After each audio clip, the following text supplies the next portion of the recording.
Bienvenue dans cette vidéo où nous allons réaliser le courbe des niveaux sur un terrain. Alors, comme nous le savons qu'en génie civil, une courbe de niveau est une ligne tracée sur une carte qui relie tous les points ayant la même altitude par rapport à un niveau de référence.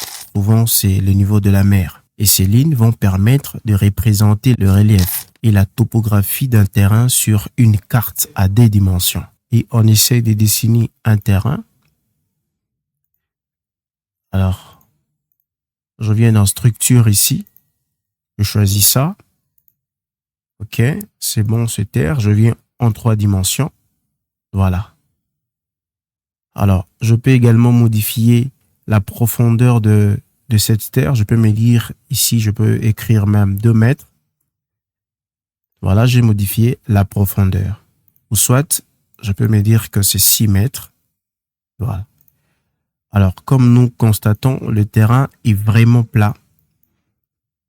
Alors, nous voulons maintenant appliquer le relief ici. Alors, pour appliquer le relief, la première des choses, on rentre en 2 dimensions. Et on revient encore à notre gauche ici, là où il y a les outils.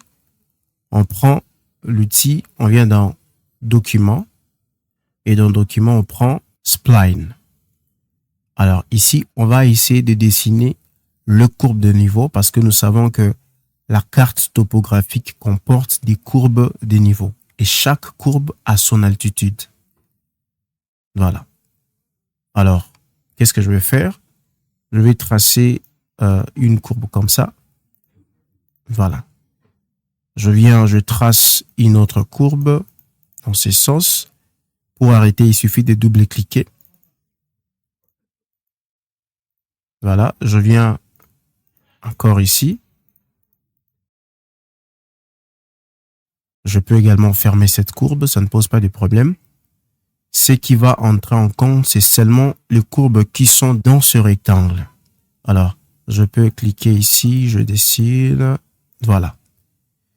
En topographie, si on réalise une ellipse comme ça, parce que une ellipse est une figure géométrique en forme de courbe fermée et qui ressemble à un cercle étiré. Si on réalise une ellipse comme ça, ça veut dire qu'on vient de créer un plateau. Voilà, ici on vient de créer un plateau, c'est-à-dire que ça sera vraiment plat, justement, à ces niveaux. Suivant cette altitude, ça sera plat. Alors si je viens, je dessine à nouveau comme ça veut dire que tous les points qu'il y a ici ont le même niveau. Alors, je pense que c'est bon. Alors, qu'est-ce qu'on va faire? On va tout sélectionner et on va maintenant rentrer dans maillage. On rentre dans dessin, on prend maillage. Alors, il faut cliquer sur espace. Vous cliquez sur la touche espace et ensuite, vous allez juste cliquer sur les lignes que vous venez de tracer. Voilà, une fois que vous cliquez, OK. Vous venez également ici, vous cliquez, OK. Vous venez également ici, vous cliquez. Voilà. Vous venez également ici, vous cliquez. C'est bon. Alors, qu'est-ce qu'on peut faire? On peut supprimer les lignes qui sont ici. Je peux revenir dans Document, cliquer sur Spline et faire CTRL-A et supprimer. Voilà. On voit clairement que les courbes des niveaux apparaissent maintenant sur le terrain. Et si on vient en 3 dimensions, on voit que les lignes apparaissent, mais c'est toujours plat. Alors, on doit rentrer. Cette fois-ci, on doit sélectionner une courbe, par exemple. Et quand on sélectionne une courbe, on vient directement là où on a écrit Z, c'est-à-dire la côte. On détermine maintenant l'altitude. Si j'écris par exemple ici 20, c'est-à-dire 20 mètres, OK, c'est-à-dire que le point que je viens de sélectionner a une altitude de 20 mètres. Tandis que d'autres points ont une altitude toujours de 0 mètres. Alors si je rentre en 3D, voilà ce que ça donne. Alors, ce n'est pas vraiment intéressant. Je rentre.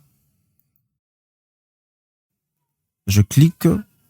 Alors, qu'est-ce que je vais faire? Je vais attribuer une altitude de 20 mètres pour tous les points qui se retrouvent sur cette courbe. Alors, appliquer à tous. OK.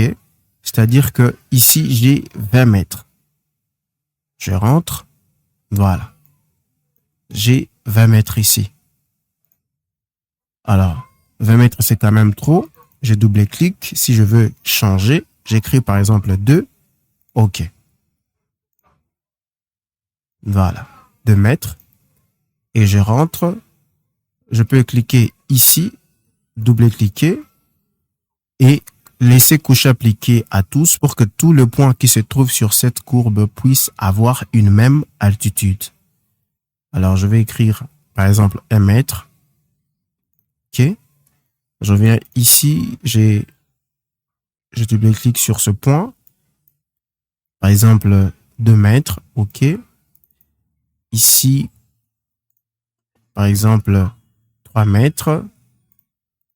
Et ici, par exemple, 2 mètres aussi. Voilà, je pense que c'est bon. Et je peux rentrer en vue 3D. Alors, une fois que je rentre en vue 3D, vous voyez qu'il y a des reliefs. Voilà. C'est de cette façon qu'on ajoute des reliefs sur un terrain vraiment plat sur le logiciel Archicad. Voilà. C'est tout pour la vidéo d'aujourd'hui. Merci et à la prochaine.